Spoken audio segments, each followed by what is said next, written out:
Republicans sue to disqualify thousands of mail ballots in swing states. In run-up to midterms, Muslim groups, mosques push for voter engagement. Voters will have their say on expanding Medicaid, raising minimum wage, and taxing rich in some states. UN human rights chief urges Elon Musk to ensure human rights on Twitter. Concern as possibility Egypt could use app to spy on COP27 attendees. French model Marine El-Himer converts to Islam.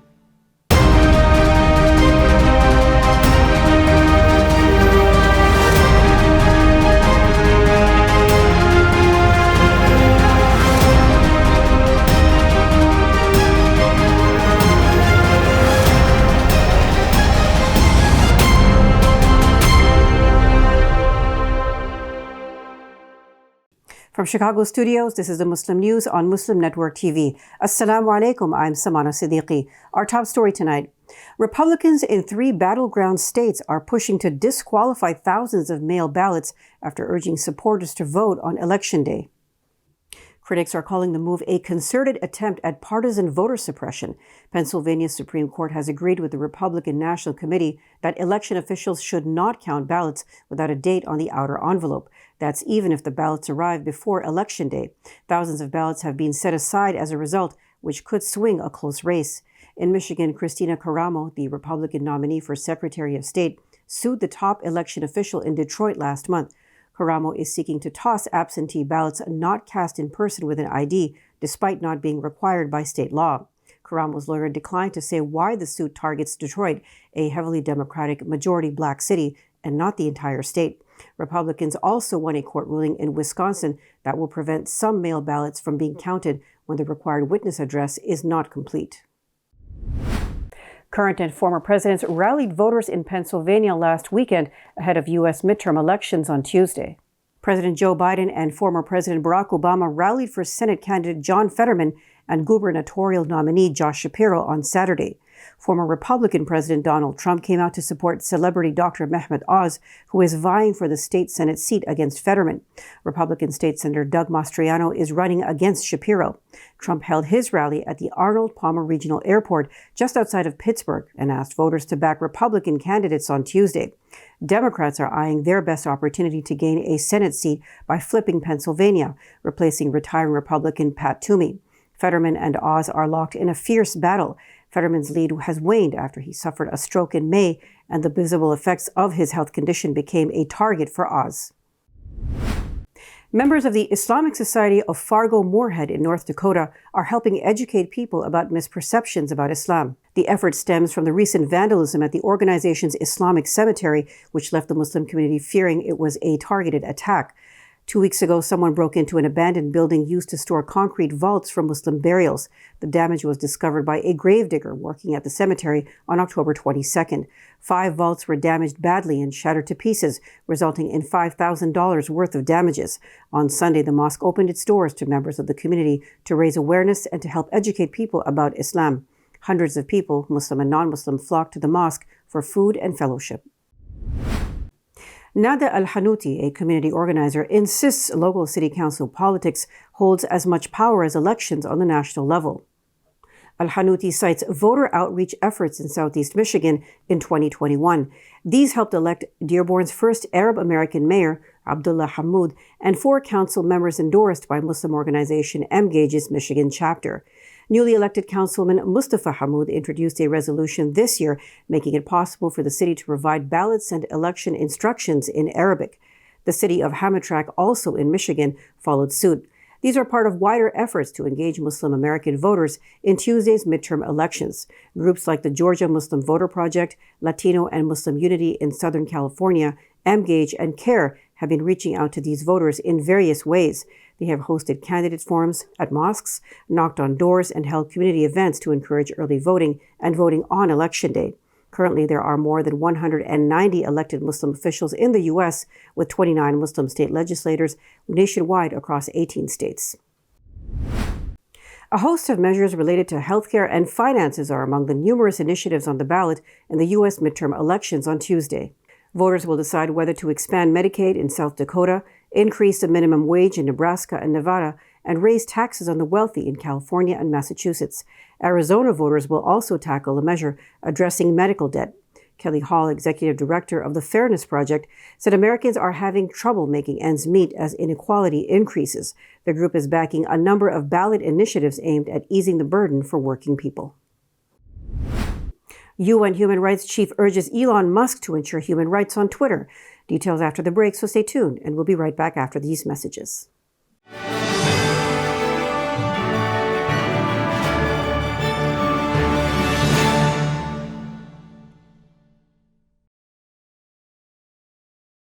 Despite the development of a COVID-19 vaccine, millions around the world will not have access. We need a vaccine that's free and available to everyone, everywhere. It's time for a people's vaccine. If I could be you, and you could be me for just 1 hour. If we could find a way to get inside each other's minds. Walk a mile in my shoes. Walk a mile in my shoes. Well, before you abuse, criticize and accuse. Walk a mile in my shoes. There are 16 million children struggling with hunger in America. That's 1 in 5 daughters, sons, neighbors, and classmates who don't know where their next meal is coming from. Yet billions of pounds of good food go to waste every year. It's time we do something about it. Feeding America is a nationwide network of food banks that helps provide meals to millions of kids and families in need. Visit feedingamerica.org to help them feed even more. Together, we can solve hunger. Together, we're feeding America. Assalamu alaikum. This is Imam Malik Mujahid in Chicago. Just like you, I was moved by that Allahu Akbar lady.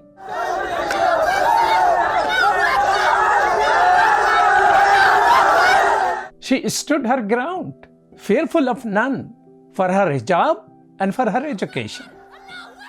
Sisters and brothers, Indian Muslims are facing a genocide. India does not care for Muslim protesting, but it does care for the world opinion. Therefore, we must push the United Nations. The UN has a responsibility to protect. They must prevent genocide. Please sign this UN petition now. Get others to sign. It will help. Trust me, it will help. We need 1 million signatures, brothers and sisters. Please sign now.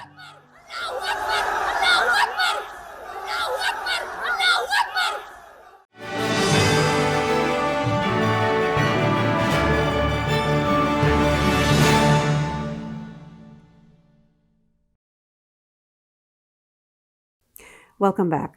The UN's human rights chief issued an open letter on Saturday to Elon Musk, urging him to ensure human rights are central to the management of Twitter. The letter comes after reports that the social media giant sacked the entire human rights team and all but 2 members of its ethical AI team. Volker Turk said the developments are not an encouraging start.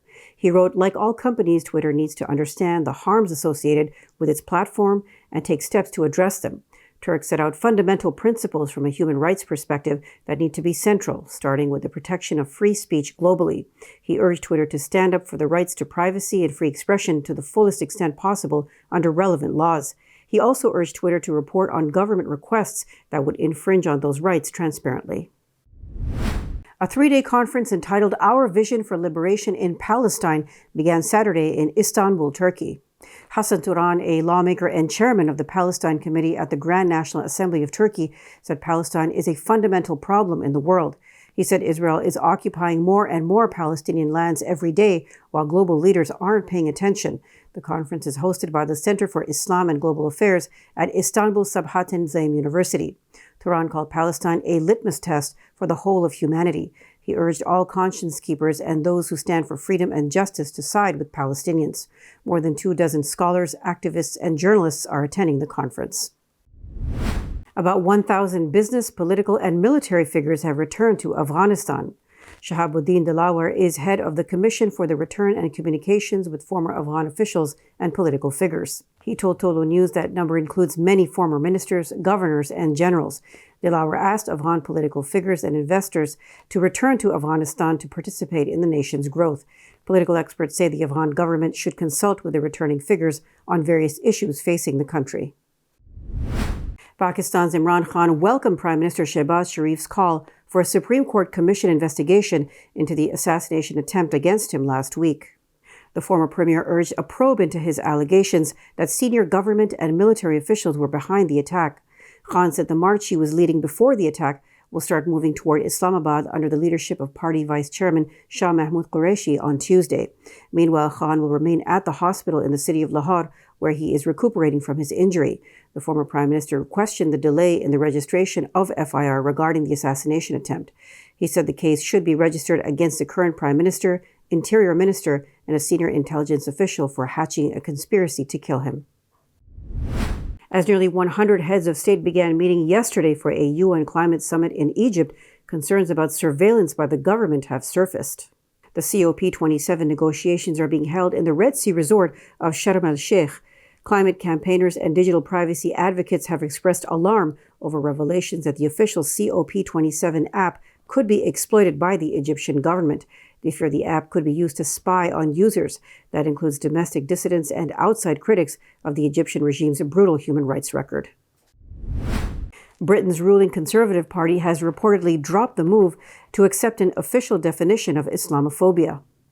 The party has received heavy criticism over its lack of action to tackle the issue and combat Islamophobic attitudes among its ranks and in government. The UK's Community Secretary Michael Gove opposed the establishment of an official definition of Islamophobia, The Independent reported this week. The Labour and Liberal Democrat parties define Islamophobia as being rooted in racism that targets expressions of Muslimness or perceived Muslimness. French model and reality TV star Marine Al-Imer has converted to Islam. Imer on Saturday shared her photos in hijab near the Kaaba in Mecca, 2 days after announcing that she had accepted Islam. Imer expressed feeling an intensity of happiness and emotions in an Instagram post. She called it a spiritual journey that I hope will continue to uplift and guide me, inshallah. She added this was a choice of soul, heart, and reason. Imer was featured on the reality TV show Les Princes et les Princesses de l'Amour, or The Princes and Princesses of Love in France. A popular influencer, she thanked her followers for their support and kindness. Coming up next after the break is our in-depth analysis segment, so stay tuned, and we'll be right back after these messages.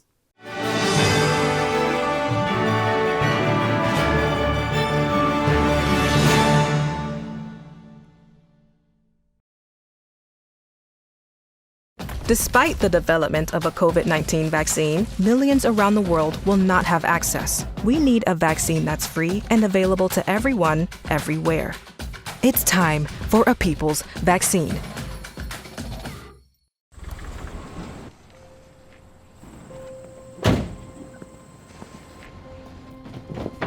Dad, they took over my bedroom. Come on, come on. Okay, Dad. 1, 2, 3. Dad!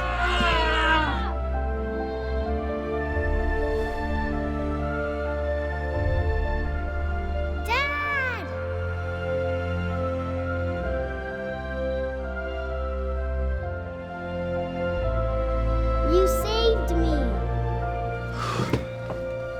Dad? Are you okay? I'm fine, dear.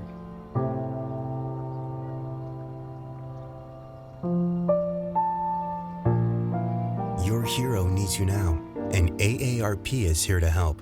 Find the care guides you need at aarp.org/caregiving.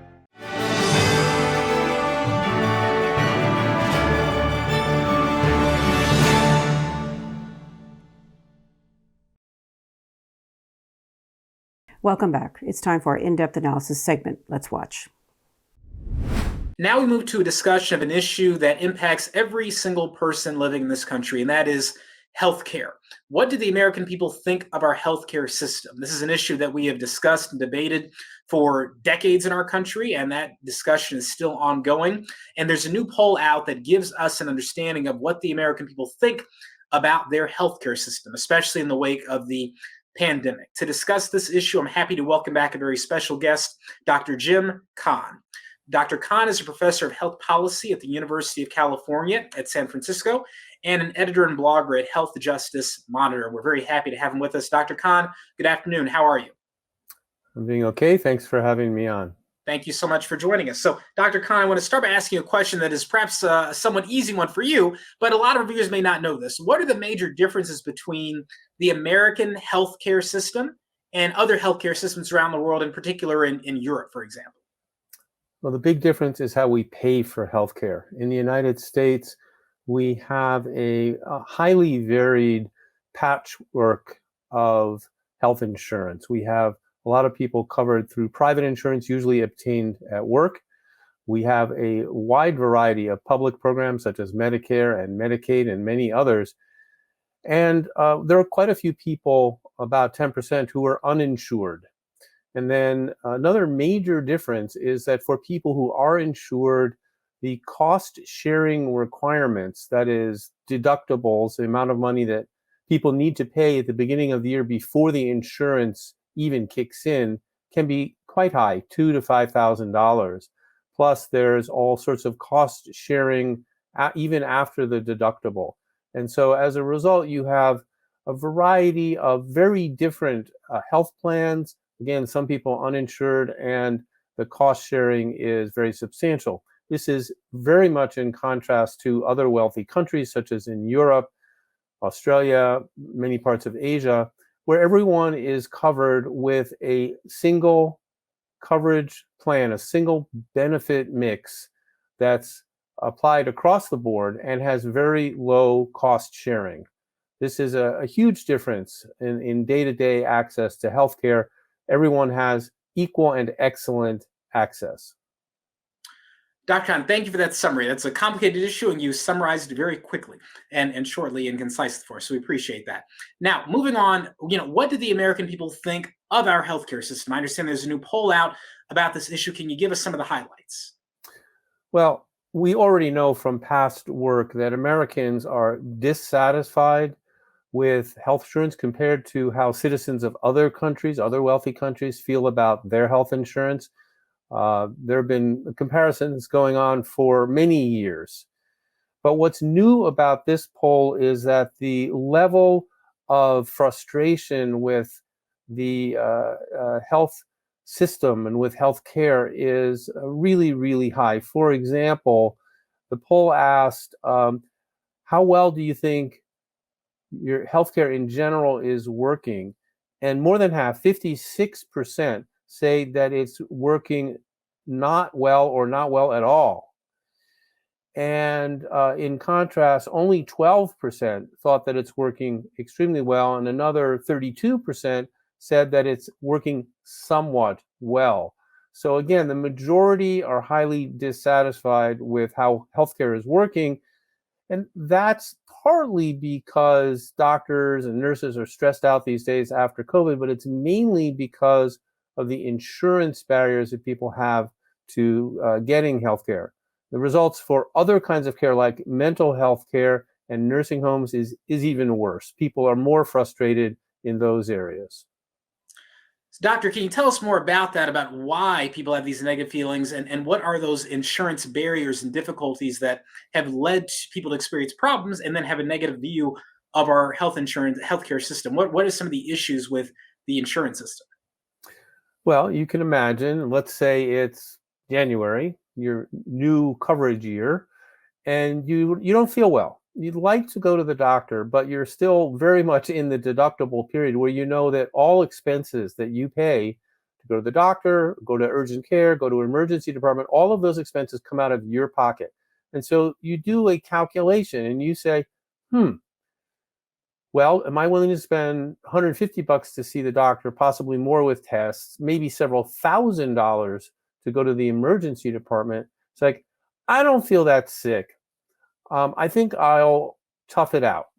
Well, that's just a terrible choice to have to make. And as a result, lots of people skip or delay care because of financial problems. And for the people who do feel like they need to see the doctor, understandably, they're sick. If you look at the rates of medical indebtedness, about half of the U.S. adult population has medical debt The average is $2,500. Half have medical debt, and medical bankruptcy, when the situation gets really dire financially, is extraordinarily common. It's over 700,000 per year. So you have this terrible choice of either not getting care or getting care, and because of the cost sharing, going into medical debt. And the people in medical debt, it's not just a payment they have to make every month. They're foregoing other important things like education, good housing situation, and many other things. This is a real compromise to their quality of life. And of course, then they're frustrated about how insurance has created this terrible dilemma for them. And take that for themselves and multiply it even more if it's about care for their children. Of course, people are extremely worried about care for their children. And then the psychological toll is magnified.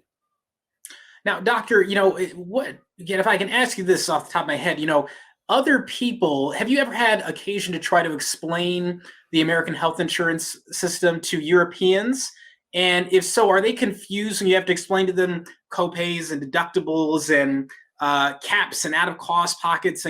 Because I think for many Americans, we're so used to this system, we're numb to it. But I just wonder, if you were an alien from Mars learning about the system, you might go, this is indecipherable. This is insane. I don't know. Have you ever had occasion to hear what other people think of our system, trying to make sense of it? Yeah, it's funny. I've had two types of interactions. I talk a lot to health policy experts in Europe, and they know about the problems here, so they're not surprised or confused. They just roll their eyes. They just can't believe we do it this way. They just are stunned every time. They know it. They know it's like this, and they're just stunned. But as a patient, I've had emergencies in several foreign countries where I needed to go in and get a broken toe fixed and that kind of thing. And then at the end, I go to the doctor or to the business office and I say, well, how much do I owe you and how can I pay? And they look at me and they go, oh, no, it's covered. Or they say, well, there is this $20 copay that we're supposed to ask for, but it doesn't really seem worthwhile. So those are the people who are baffled that I would be, after getting care, that I would be thinking about payment issues. That's fascinating. I was curious about that. Very fascinating. So, Dr. Khan, next question. So, what is the solution? I understand you're a supporter of the single payer system. Tell us about that. And is there anything, given the politics in our country and the difficulty making that happen, is there anything in the short term, short of that could be done to make a bad situation less bad? Well, I am very much a single payer supporter. And if you look at what all the other countries do, we just completed a study of 33 other wealthy countries. And every single one has universal coverage with a standard benefits package. So everyone's covered in the same way with minimal financial responsibilities for the patient. And there are other advantages, such as for doctors, like there's a single drug formulary. So they don't have to juggle all these different drug formularies. And they get paid the same for whichever patient they see. Whereas here, a doctor might get $15 for a Medicaid patient and might get $150 for a private patient. That's very confusing and distracts people from clinical care. And so single payer is the best way in the United States to get that kind of a system. Again, universal coverage with the same benefits for everyone. Public support for single payer, depending how you measure it, is about 2/3. If you ask people, would you like the government to pay for your healthcare, if it meant that you'd pay more taxes, but your premiums and deductibles and out-of-network denials and all of that would go away, everything would be paid for, you just have to pay more taxes, then about 2/3 say that that's what they would like. Unfortunately, this kind of support isn't yet reflected in the people who are in a position to implement single payer, like our legislators. Currently, the House bill for single payer with the primary sponsor, Pramila Jayapal, has 120 co-sponsors. Not bad, but not enough to pass the bill. And Bernie, of course, has a bill in the Senate. I'm an optimist. My view is this accumulating evidence that A, people don't like the problems we have with our current insurance, and B, we continue to pay more, sometimes twice as much as other countries, will lead to a crisis that will lead to the kind of change that we deserve, which is to have a good health insurance system. Last question for you, Dr. Khan. Would it be possible, while that fight is going on for single payer, would something like, for example, let's say the government were to set up a fully functioning government-provided healthcare system, not in place of private insurance, but to compete with private insurance? In the short term, would that do anything to help, or does that just reinforce a bad situation? Yeah, it doesn't work very well. That was tried to some extent under the Affordable Care Act, where there were some community options on the health insurance exchanges, but the rules that were set up under the influence of the private insurance industry were very unfavorable, and all of those plans collapsed. So it's hard to do that in a fair way, and it doesn't address the issue of terrible inefficiency and inequity. So with a separate government system, there'd be different payment rates. Everyone would have different rules. And typically, poor people would continue to come out with worse quality insurance. We have Medicaid for the poor, but I just wish that we didn't have the phrase health insurance for the poor. I think everyone should have the same health insurance. The one thing I think would be a good short-term step is to go to traditional Medicare, which is a good government system, and add an out-of-pocket maximum. Right now, people in traditional Medicare are at risk of an unlimited amount of medical expenditures if they get really sick. And that would be an easy fix for the government to just say, we're going to cap that obligation. But beyond that, I think we've tried for decades to add one fix after another, including the Affordable Care Act. And they don't work because the system is fundamentally dysfunctional, it's unfair, it's inefficient. And I just don't see the point. I think it's time to do what 33 out of 33 other countries have done, is do something where everyone's covered with the same insurance, and it simplifies everything for everyone. Dr. Khan, I want to thank you so much for sharing your perspective, educating us about these issues, and letting us know the latest developments and what the American people are thinking about their healthcare system. Obviously, this is an issue that doesn't look like it'll be resolved overnight, so we expect to have you back on, hopefully to discuss some positive progress, God willing. Thank you so much for joining us, Dr. Khan. Thanks for having me on. That's all from our Chicago studios tonight. Thank you for tuning in. You can find previous episodes and more on our YouTube or Facebook. For more content, keep watching Muslim Network TV or visit muslimnetwork.tv. Salam and good night.